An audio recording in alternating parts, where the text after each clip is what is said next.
예, 하나님의 말씀 창세기 29장 1절부터입니다. 하나님의 말씀 창세기 29장 1절부터 8절까지 제가 봉독을 해드리겠습니다. 하나님의 말씀 창세기 29장 1절부터 8절 말씀까지 봉독을 해드리겠습니다. 야곱이 길을 떠나 동방 사람의 땅에 이르러 본즉 들에 우물이 있고 그 곁에 양 세 떼가 누워 있으니 이는 목자들이 그 우물에서 양떼에게 물을 먹임이라. 큰 돌로 우물 아귀를 덮었다가 모든 떼가 모이면 그들이 우물 아귀에서 돌을 옮기고 그 양 떼에게 물을 먹이고는 우물 아귀 그 자리에 다시 그 돌을 덮더라. 야곱이 그들에게 이르되 내 형제여 어디서 왔느냐? 그들이 이르되 하란에서 왔노라. 야곱이 그들에게 이르되 너희가 나홀의 손자 라반을 아느냐? 그들이 이르되 아노라. 야곱이 그들에게 이르되 그가 평안하냐? 이르되 평안하니라. 그의 딸 라헬이 지금 양을 몰고 오느니라. 야곱이 이르되 해가 아직 높은즉 가축 모일 때가 아니니 양에게 물을 먹이고 가서 풀을 뜯게 하라. 그들이 이르되 우리가 그리하지 못하겠노라. 때가 다 모이고 목자들이 우물 아귀에서 돌을 옮겨야 우리가 양에게 물을 먹이느니라. 아멘. 8절 말씀까지 봉독을 해드렸습니다. 예, 지금 봉독해드린 창세기 29장 1절로 8절 말씀을 통해서 오늘 저녁에는 인생의 새로운 첫걸음, 인생의 새로운 첫걸음 이런 주제로 말씀을 전해 드리겠습니다. 이 야곱이 브엘세바의 아버지 곁을 떠나 에삼촌 댁이 있는 밧단 아람까지의 약 800km에 이르는 멀고 험난한 이 여행길을 무사히 마치고 목적지에 도착할 수 있었던 것은 하나님께서 찾아오셔서 15절 말씀, 창세기 28장 15절 말씀, 내가 너와 함께 있어 내가 어디로 가든지 너를 지키며 너를 이끌어 이 땅으로 돌아오게 할지라. 내가 내게 허락한 것을 다 이루기까지 너를 떠나지 아니하리라 하신지라. 이렇게 말씀하신 베델의 약속을 성취하셨던 것입니다. 이 야곱이 밧단 아람에 도착함으로 야곱은 그의 생애의 새로운 전환점을 이루게 되어서 첫걸음이 시작된 것이었습니다. 이 야곱은 부모를 떠남으로 누구의 도움도 받을 수 없게 되었으며 경쟁자였던 형 에서를 떠나게 되었고 또 새로운 환경에서 스스로 결정하고 스스로 미래를 개척해야 하는 이 밧단 아람에서의 이 첫걸음이 시작이 되었습니다. 1절 말씀을 통해서 우리는 새로운 땅에 대해서 살펴볼 수가 있습니다. 여기 1절 보면 야곱이 길을 떠나 동방 사람의 땅에 이르러 이렇게 시작되고 있죠. 이 야곱이 브엘세바에서 출발하여 베델에서 하나님을 만나 하나님의 말씀 안에서 자신이 누구인지를 발견하고 베델을 출발하여 동방 사람의 땅, 이 새로운 땅에 도착했다라고 하는 것을 말씀하고 있습니다. 네, 그 다음에 길을 떠나라는 말씀은 개역 한글판에서는 발행하여 이렇게 번역이 됐거든요. 근데 개역개정에서는 길을 떠나 이렇게 번역을 했습니다. 그런데 길을 떠나 혹은 발행하여 이 말씀은 그의 발을 들어 올렸다 그런 의미입니다. 그의 발을 들어 올렸다. 이해가 잘 안 되죠. 길을 떠나 혹은 발행하여 이 말씀이요. 원래는 그 의미가 그의 발을 들어 올렸다라는 요 같은 말입니다.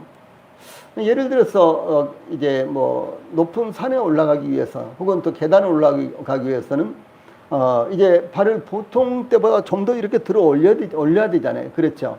이제 그런 이제 모양을 여기서 말씀하고 있는 거예요. 근데 이것은 무슨 의미인 거는요.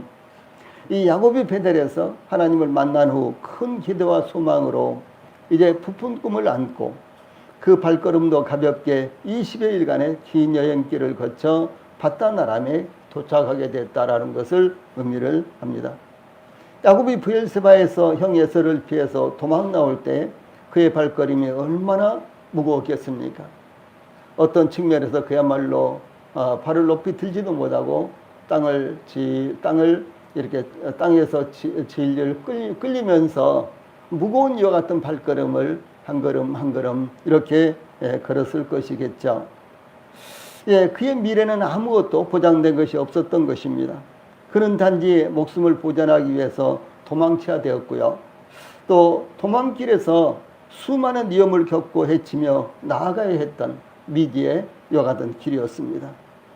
그러나 베델에서 하나님을 만난 후 그의 발걸음과 마음은 함께 가벼워졌고 소망을 안고 새롭게 시작하는 길이었기 때문에 그야말로 부푼 꿈을 안고 소망 가운데서 이제 앞으로 나아가는 이와 같은 길이었기 때문에 대단히 가벼운 발걸음을 걸을 수가 있었다라고 하는 사실을 이렇게 표현을 한 것입니다.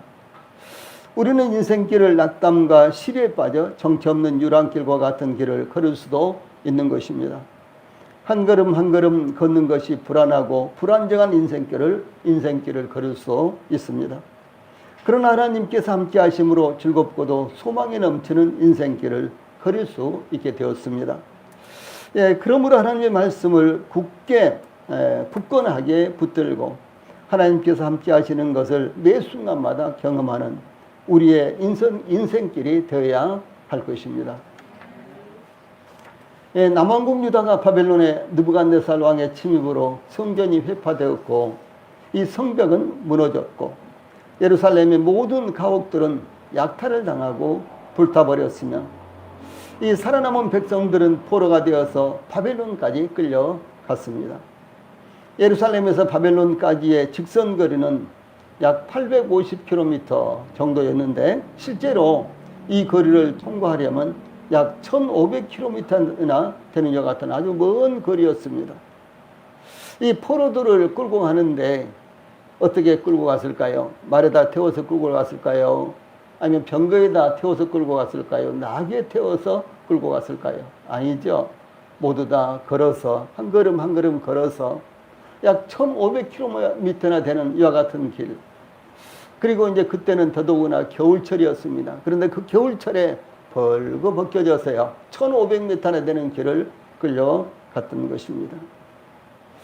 그래서 그 겨울철에 발가 벗겨진 채로 이 쇠사슬에 묶여서 끌려갔을 때 이와 같은 포로가 돼서 끌려가는 유다 백성들에게 무슨 소망이 있었겠습니까?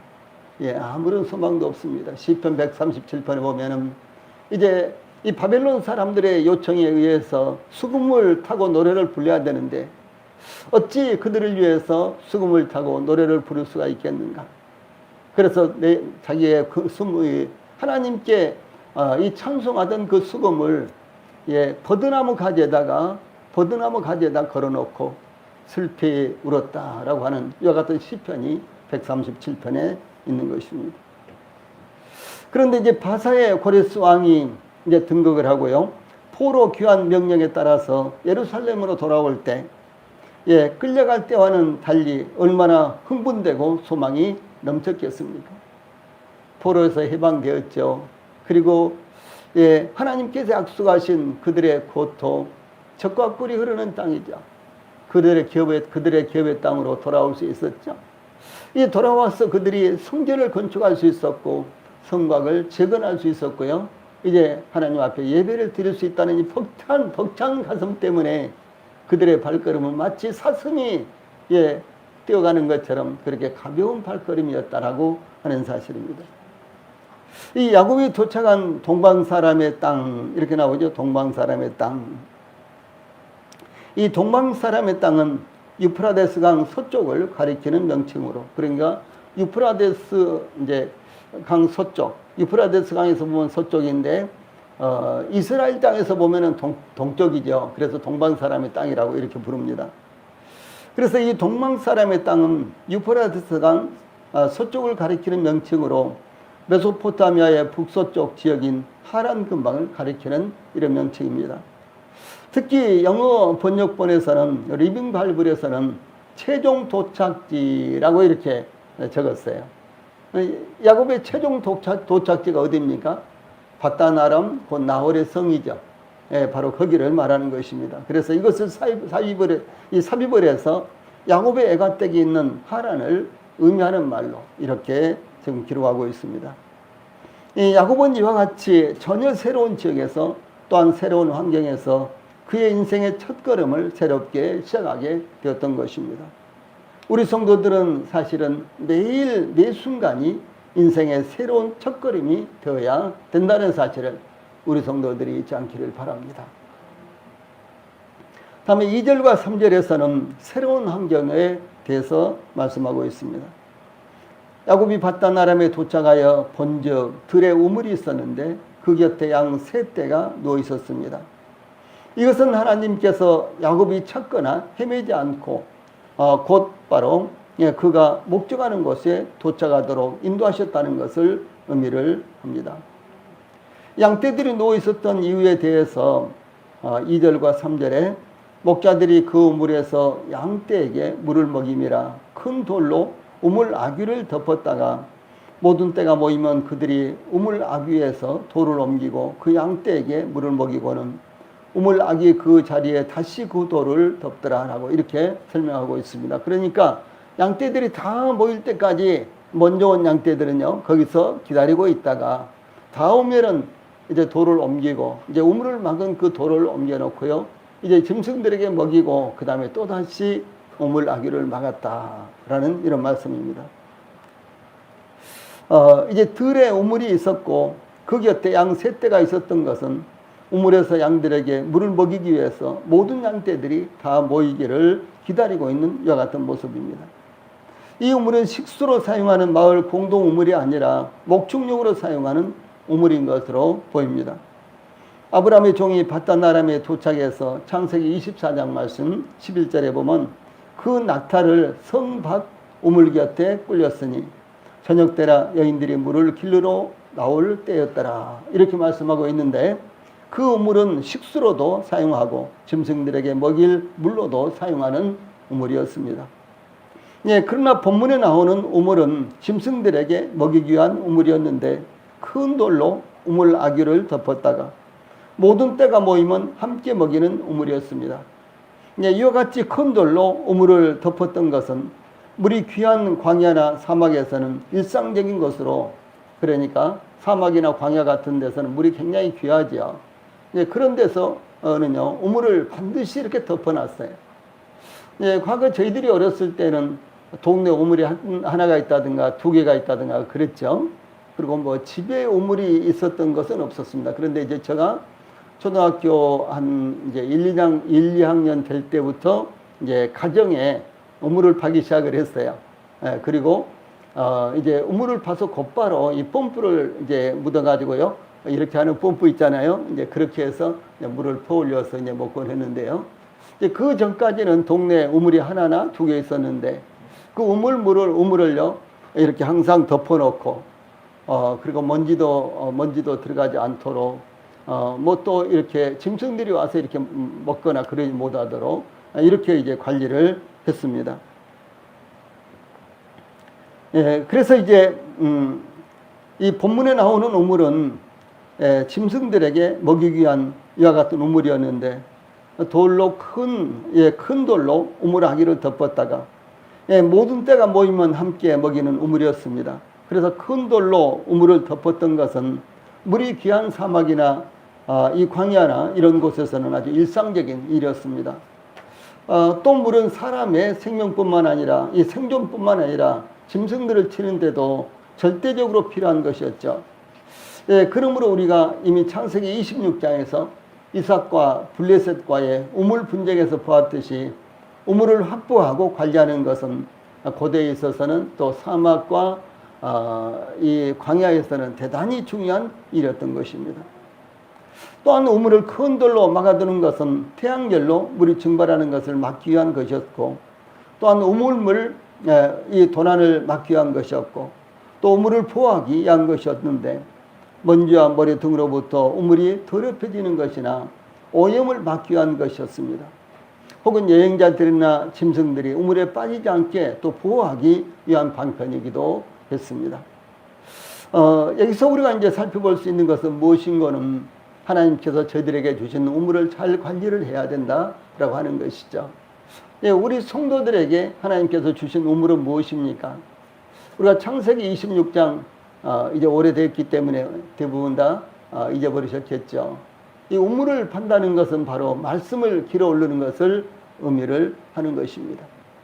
그래서 우리가 말씀을 길어 올리는 것을 정말로 조심해야 되고 주의를 기울여야 되고 최선을 다해서 지키고 보호를 해야 된다라고 하는 사실을 저희들에게 말씀하고 있는 것입니다.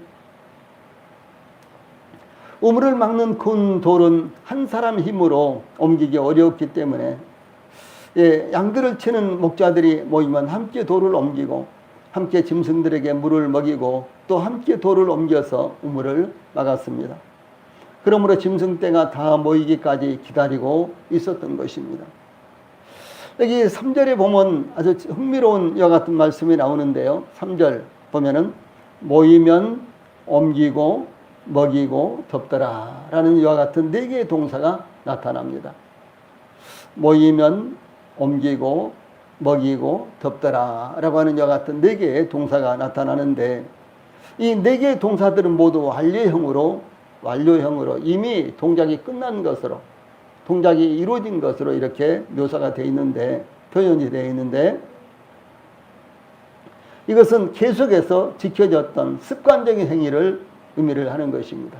그러니까 계속해서 지켜져 왔던 이 습관적인 행위를 말할 때 이런 완료형을 사용하는 것입니다. 즉 목자들은 매일 똑같은 일을 반복적으로 해왔다는 것입니다. 이것은 목자들 사이에 우물물의 공정한 분배와 무거운 돌을 함께 옮기기 위해서 맺어진 약속이며 계약이었다라고 하는 사실입니다. 인간 사회는 법과 도덕과 양심에 의해서 이루어지고 통제가 되고 있습니다. 이 법과 도덕과 양심을 지키는 것은 서로의 유익을 위해서 대단히 중요한 것입니다. 그러므로 법과 도덕을 지키는 것이 힘들고 양심을 따라서 행동하는 것이 손해만 보는 것처럼 여겨지기도 하지만 그것이 안전하고 평안한 삶을 위해서 필요한 것입니다. 물론 어두운 곳에서는 다른 사람을 죽여야만 자신에게 유익이 온다고 생각하며 법과 도덕을 따라서 살아가지 않는 사람들이 더러 있습니다. 그러나 그럴 경우 필연적으로 불행이 닥치게 되는 것입니다.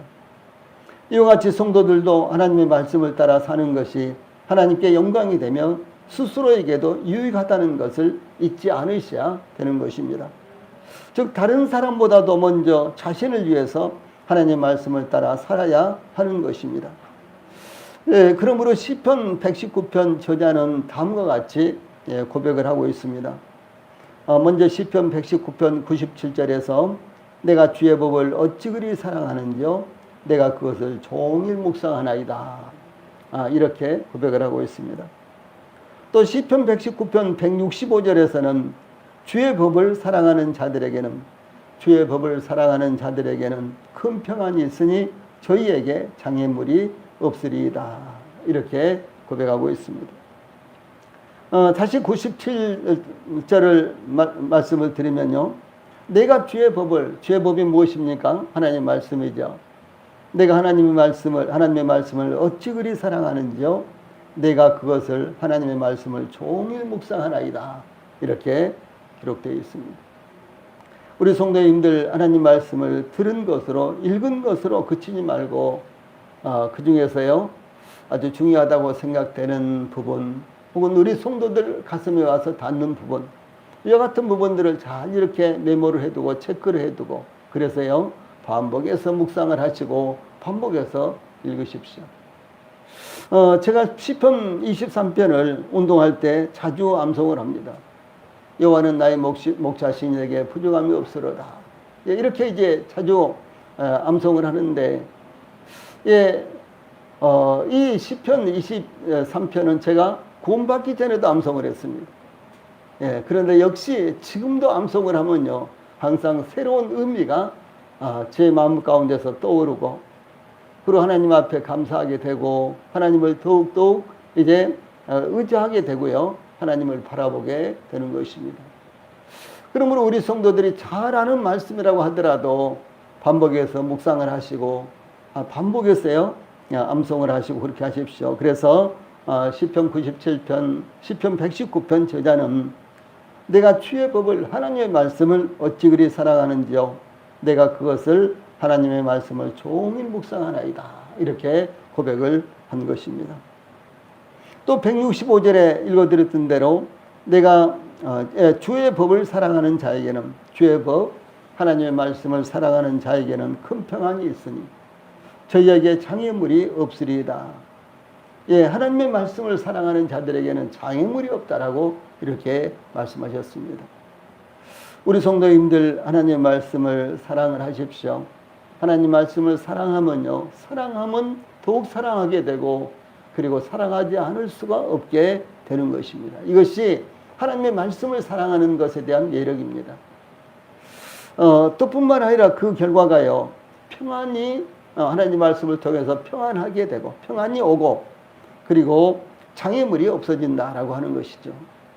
우리는 세상을 살면서 많은 장애물들을 이제 갖고 있죠. 많은 장애물들을 겪습니다. 경험합니다. 그런데 이와 같은 장애물들을 제거하기 위해서 어떻게 해야 되겠는가?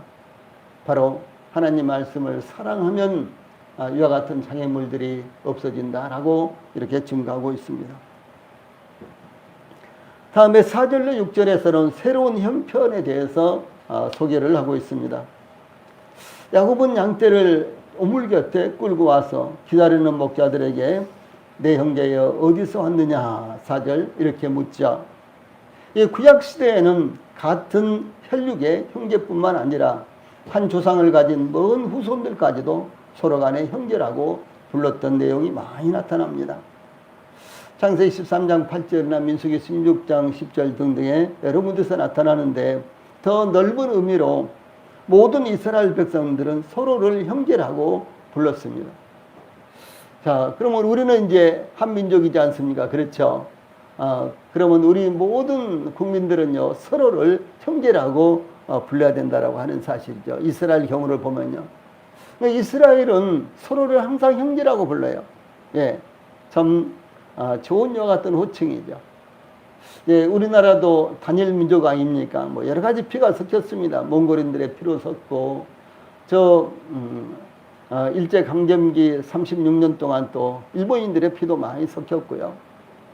예, 그렇다고 할지라도 우리 민족처럼요, 전 세계적으로요, 단일 민족으로 구성된 국가는 거의 없습니다. 그렇기 때문에 우리 민족은 단일 이 혈통으로 이렇게 이루어졌는데 우리 모두가 다 그리스도 안에서뿐만 아니라 그리스도 밖에 있는 이와 같은 분들과 사이에서도 우리는 다 형제다라는 이와 같은 동질감을 갖고 있으면 굉장히 좋을 것으로 생각을 합니다. 이 신약시대에는 믿음의 동료를 형제라고 부른 내용이 사도행전 1장 16절 등등에 여러 번 나타납니다. 주 예수님께서도 제자들을 형제라고 부르기도 하셨어요. 마태복음 28장 10절, 요한복음 20장 17절 여기 보면 주 예수님께서도 제자들을 형제라고 불렀습니다. 예, 히브리서 저자는 히브리서 2장 11절에서 거룩하게 하시는 자와 거룩하게 함을 입은 자들이 다 한 군원에서 난지라 그러므로 형제라 부르시기를 부끄러워하지 아니하시고 이렇게 증가하고 있습니다. 거룩하게 하시는 분이 누굽니까? 주 예수님이세요. 그럼 거룩함을 입은 자들은 누굽니까? 주 예수님을 믿음으로 말미암아 구원받은 성도들을 가리키는 거죠. 그래서 이 거룩하게 하는 자와 거룩하게 함을 입은 자들이 다 하나에서 난지라 누구로부터? 하나님으로부터 난 거예요. 그러므로 주 예수님께서 저희들을 가리켜서요 형제라 부르시기를 부끄러워하지 아니하셨다 이렇게 증거하고 있습니다. 예, 그러므로 그리스도 안에서 믿음으로 형제와 자매가 된 것은 하나님이 믿는 이들의 아버지이시며 주 예수님이 모든 믿는 이들의 형제가 되신다는 것으로 얼마나 복된 일인지 측량할 수 없는 것입니다. 야곱이 여기서 그들의 신분도 출신도 알지 못하지만 낯선 목자들을 향해서 그렇죠. 야곱은 처음 본 사람들 그리고 그들의 혈통이 무엇인지 민족이 무엇인지 아무것도 모르는 사람들에게 야곱은 형제여라고 이렇게 부르지 않습니까? 그렇죠. 예, 그들을 향해서 내 형제여, 내 형제여 이렇게 부르는데요. 이렇게 부르는 것은 친근감을 나타내기 위한 당시의 일반적인 풍습이었습니다. 예, 야곱은 이와 같이 형제처럼 친근감을 나타내면서 물었던 것은 야곱이 낯선 지방에 처음 와서 처음으로 만난 사람들이었기 때문에 더욱 친근하게 물었던 것입니다. 예, 우리 성도들도 상대가 누구 또 어떤 사람이든지 가장 친절한 호칭과 언어를 사용하여 관계를 이루어 나가는 것이 대단히 중요하다는 것을 잊지 않아야 될 것입니다. 우리는 형제, 자매 이렇게 부르기가 굉장히 아주 난감하게 생각을 하죠. 예, 왜 그렇습니까? 예, 폐쇄적인 문화 가운데 있었기 때문에 그런 거예요. 그러나 이제 당연히 구원받은 성도들은 그리스도 안에서 형제, 자매입니다. 그런데 이제 구원받지 못한 사람들도요, 우리는 이제 형제요, 자매라고 이렇게 부를 수 있어야 된다는 것이죠. 왜 그렇게 할까요? 친근감을 나타내기 위해서. 관계를 이루어 나가기 위해서 그런 것들이 필요하다라고 하는 것입니다. 상대방이 선생님이 아니지만 선생님 이러지 않아요 하고 이렇게 말하면 좋고요. 뭐 상대방 내가 존경하는 사람도 아니고 처음 본 사람이지만 아주 좋은 호칭으로 이렇게 불러서 관계를 이어나가는 것이 굉장히 필요하다라고 하는 것이죠. 그래서 교회 안에서도 마찬가지입니다. 교회 새로 되어진 분들에 대해서 뭐라고 부르지 못해서 그야말로 난감해하고 호칭을 그냥 사용하지 않고 저요 그러면서 아주 이상하게 이렇게 대하고요. 이런 것은 옳은 것이 아닙니다. 자연스럽게 형제님하고 부르세요. 자매님하고 이렇게 부르세요. 예, 이렇게 불러서 예, 나중에 그분들이 진짜 형제가 되고 진짜 자매가 되면 얼마나 놀라운 것입니다. 그래서 관계를 이어나가기 위해서 그런 호칭들을 우리가 잘 활용하는 것이 좋다라고 하는 것이죠. 여기 야곱은 생전 처음 본 사람들이에요. 예, 그 사람들이 어디에 소속되고 어디 살고 있는지 아무것도 모릅니다. 그런데 야곱은 내 형제여 어디로부터 왔습니까? 이렇게 묻잖아요. 예. 성경이 잘못된 것 아니죠? 예, 당연히 그렇습니다. 그래서 예, 이와 같은 믿음의 선진들의 이런 마음들을 저희들이 헤아리고요. 저희들도 본을 받을 수 있어야 되는 것입니다. 이 야곱이 목자들에게 내 형제여 어디서 왔느냐 이렇게 묻자 목자들은 하란에서 왔노라 이렇게 대답을 하죠. 이 야곱은 하란 즉 나홀의 성으로 가는 길이 어디냐고 묻기 위해서 그들이 어디에서 왔는지 물었을 것입니다. 야곱은 들에 있는 우물이 성읍이 아니었기 때문에 자신이 어디에 있는지 또한 혹시 목자들이 그의 애가댁에 대해서 알고 있는지 물어보기 위한 것이었습니다. 그런데 그 목자들이 하란에서 왔노라 라고 이렇게 대답을 하자요. 예, 야곱이 먼 길을 찾아왔던 그 길을 하나님께서 아주 순탄하게 인도하여 차질 없이 도달하게 하셨다는 것을 의미를 하는 것입니다.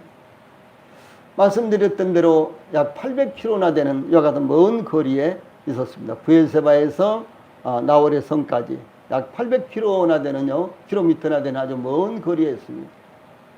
그리고 처음에 조금만 방향을 잘 못 들어도요. 그렇죠. 끝까지 가가지고 또다시 한 800km를 가야지만 또 도착할 수 있다든가 그러지 않겠어요? 예, 더더구나 그 고대에 지금으로부터 약 4,500년 전에요. 예, 이렇게 아주 오랜 참으로 이 과거의 옛날인데요.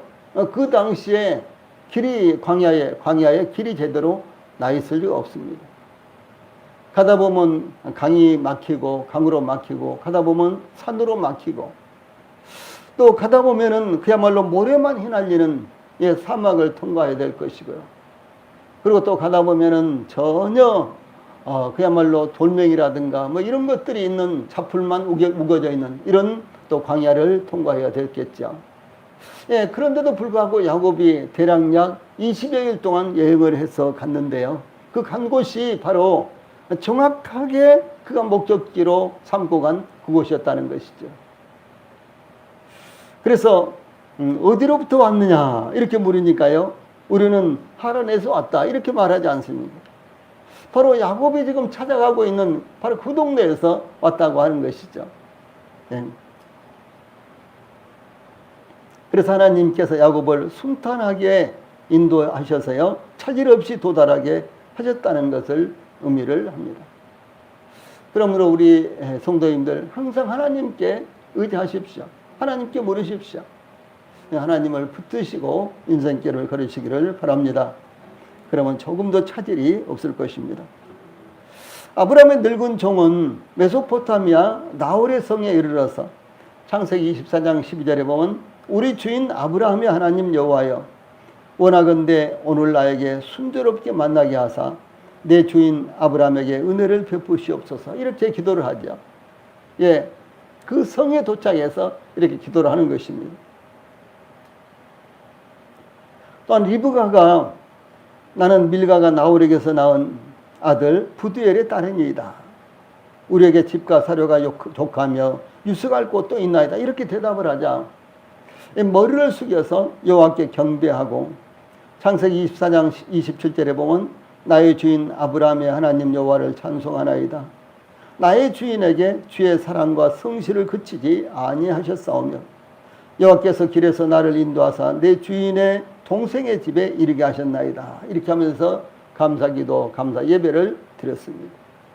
참 아름다운 장면이죠. 예, 약 800km나 되는 아주 먼 거리를 갔는데 정확하게 그곳을 찾아갔고요. 그리고 정확하게 그 타임에 바로 리브가가 물을 길러 나왔다라고 하는 사실이죠. 얼마나 놀랍습니까? 하나님은 한치도 틀림이 없으신 분이십니다. 하나님은 조금도 착오가 없으신 분이십니다. 예. 저희들은 뭐 항상 틀리고 항상 잘못하고 항상 더듬고 그렇죠. 그러나 하나님은 절대로 착오가 없으신 분이십니다. 그러므로 우리 성도들이 하나님만을 항상 의지하고 바라보시기를 바랍니다. 이와 같이 야곱도 정확하게 에갓댁, 그가 목적하던 곳에 도착하게 되었다라고 하는 것이죠. 이 야곱은 목자들에게 그 다음에 이제 하란에서 왔다 그러니까 너희가 나홀의 손자 라반을 아느냐 이렇게 묻죠. 그때 이제 목자들은 아노라 라고 한마디로 아주 통쾌하게 대답을 합니다. 아노라 이렇게 대답을 하는 거예요.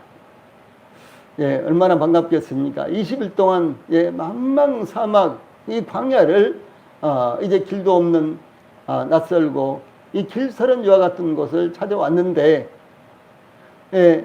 목자들을 만나서 그들에게 라반을 아느냐 그러니까 알고 있다 라고 이렇게 대답을 하는 거예요. 얼마나 반가웠겠습니까? 정말로 반가웠겠죠.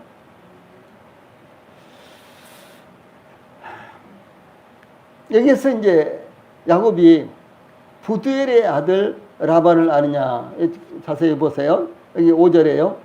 부두엘의 아들 라반을 아느냐 이렇게 묻지 않고 나홀의 손자 라반을 아느냐 이렇게 물은 거예요.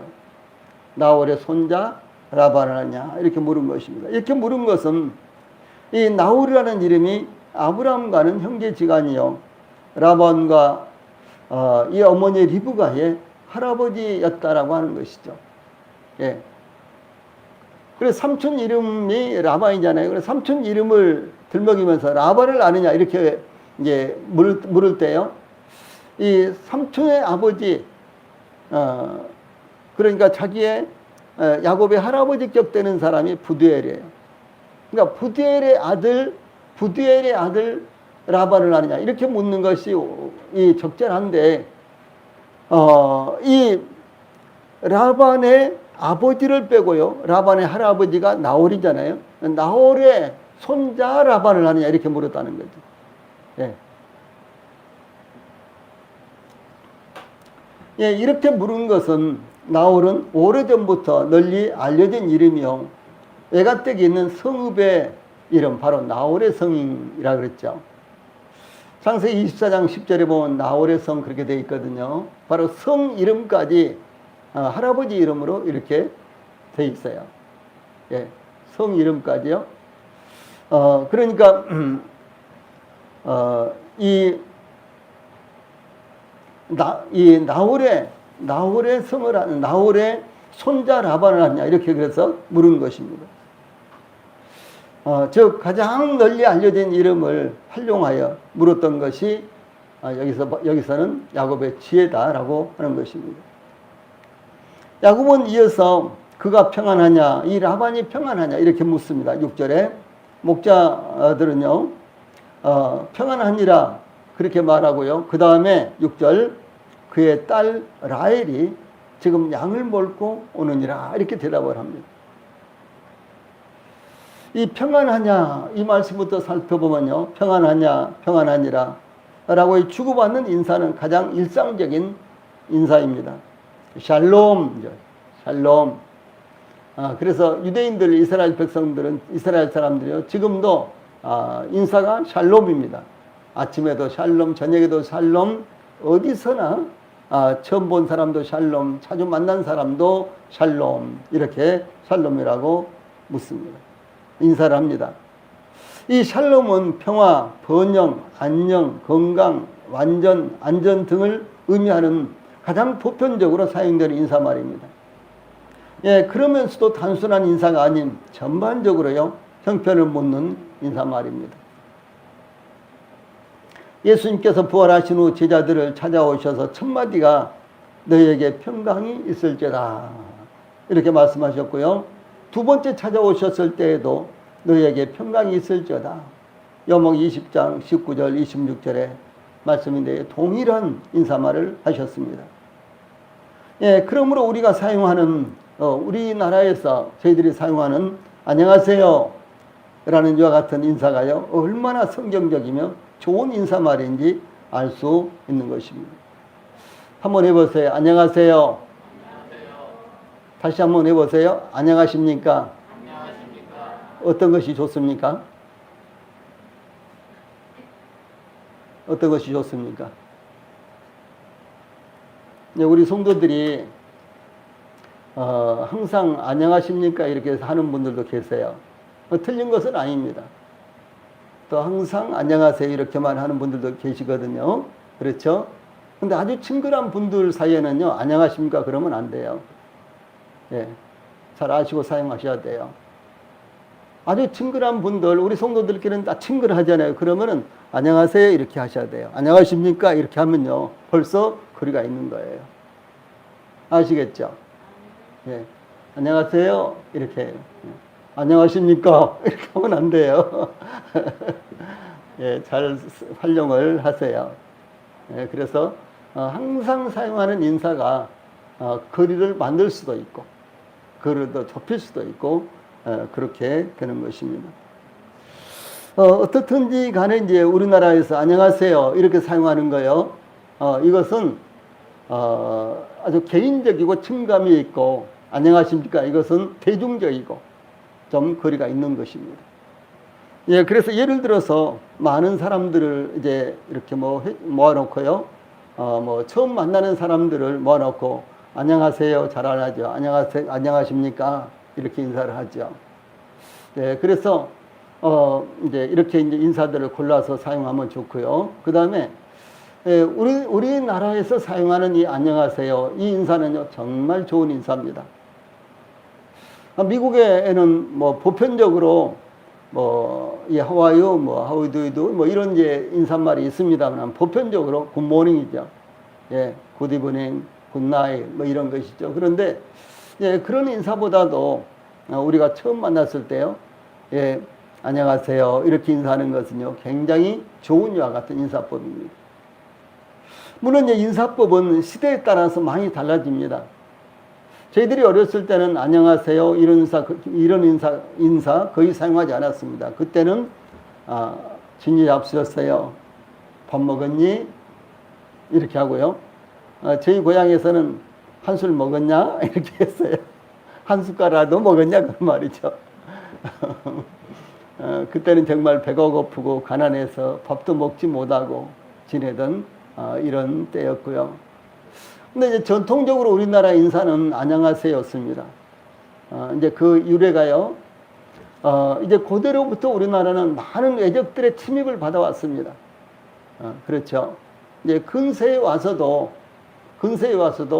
일제강점기 36년 동안의 세월을 보냈고요. 일제가 강점하고 있기 전에도요, 많은 남쪽이라든가 뭐 이런 지역에서는 그 일본인들, 그 왜군들의 이런 침략을 받아서 굉장히 수탈을 당하고 잡혀가고, 예, 납치돼 가고 그런 경우가 수도 없이 많았습니다. 그래서 아침에 일어나면 밤새 안녕하셨어요, 이렇게 묻는 것이요, 안 보였어요. 그 이후로 이제, 물론 이제 그 전에도 몽골인들이라든가 이런 이제 몽골 사람들이, 몽골군이 우리나라 들어와서 전국을 완전히 장악을 했었죠, 오랫동안요. 그랬을 때는 항상 불안했습니다. 내가 가지고 있는 것이 내 것이 아니었어요. 예, 우리 가족이 아니었습니다. 언제 몽골인들이, 그러다가요, 뭐 어떻게 할지 예상할 수가 없었어요. 그런 불안한 가운데서 전국에 있는 모든 지역이 수탈을 당했습니다.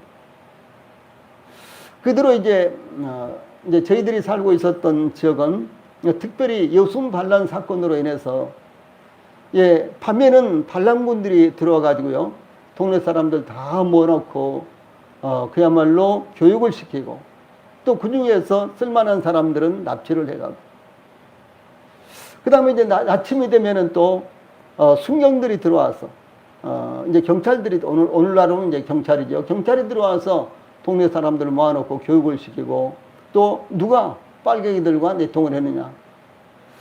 그래서 이제 좀 건장하게 생기고, 이런 사람들을 이제 면 소재지로 데려다가 아주 수도 없이 많은 고문을 했습니다.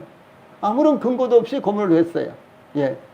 그래서 밤에는 빨갱이들이 지배하고, 낮에는 경찰들이 지배하는 이와 같은 시대를 한 2년 동안 지냈죠. 그러면서 정말 밤새 안녕하셨는지, 면회 갔다 왔다는데 어떻게 잘 갔다 왔는지, 예, 이것이 항상 인사였습니다. 예. 저희들이 이제 잘할 때도요, 그래서 이제 그 당시에 막 고문당하고, 이렇게, 뭐 그냥 계속 많이 두들겨 맞고 고문당하고 그래가지고요, 아주 멀쩡한 등치가 좋고 이런 분들이 정상적인 생활을 못하는 분이 우리 동네도 여러 명이었습니다. 그러고 나서 이제 유교가 터졌죠. 그래서 이제 유교로 말미암아 또 모든 국민들이 불안해했었죠. 어젯밤에 무슨 일이 일어났는지, 또 오늘 하루 무슨 일이 일어날지 전혀 예측지 못한 가운데서 시간들을 보냈습니다. 그래서 안녕하시는지, 정말 밤새 안녕하시는지, 이런 문제가요, 일상생활이었습니다. 그래서 일상적인 인사가 안녕하세요 라고 된 것입니다. 그때는 이제 밤새 안녕하셨어요 이렇게 보통 물었죠. 밤새 안녕하셨어요. 그 밤새 아주 별별스러운 이와 같은 불행한 일들이 다 일어났던 것입니다. 여기 6절 후반절에 또한 목자들은요, 야곱에게 그의 딸 라헬이 지금 양을 몰고 오느니라 라고 이렇게 덧붙였습니다. 야곱이 목자들에게 처음에 내 형제에 어디서 왔느냐라고 물었을 때 목자들이 하란에서 왔노라라고 대답하자 야곱이 얼마나 감격스러웠겠습니까? 얼마나 놀랐겠습니까? 그리고 하나님께서 베델에게 약속하신 대로 어디를 가든지 내가 너와 함께 할 것이다, 너를 지킬 것이다, 예, 이렇게 약속하신 그 약속이 성취된 것을 실제로 경험할 때요, 야곱이 얼마나 놀라운 이와 같은 놀랍고 또 감격스러웠겠습니다. 그런데 그의 애삼촌 라반을 잘 알고 있다고 하는 이와 같은 목자들을 만났고요, 또 애삼촌의 딸이 지금 양을 몰고 오고 있다는 이와 같은 말을 들었을 때 야곱은 더욱 감격스럽고도 놀랐을 것입니다. 하나님은 지금까지 야곱을 인도하심으로 야곱으로 감격스러운 순간을 맞이하게 하신 것입니다. 예, 이와 같이 하나님은 우리의 길을 정확하게 인도하시는 것입니다. 그러므로 항상 하나님을 의지하고 하나님의 지혜를 구하시기를 바랍니다. 예, 마지막으로 7절과 8절 말씀은요, 새로운 풍수배의 적응에 대해서 말씀하고 있습니다. 야곱은 목자들에게 7절에 해가 아직 높은즉 가축 모일 때가 아니니 양에게 물을 먹이고 가서 풀을 뜯게 하라. 이렇게 공고합니다. 해가 아직 높은 즉 이것은요. 해가 아직 많이 남았다. 해가 지기까지는 아직 많이 남았다. 그런 말이죠.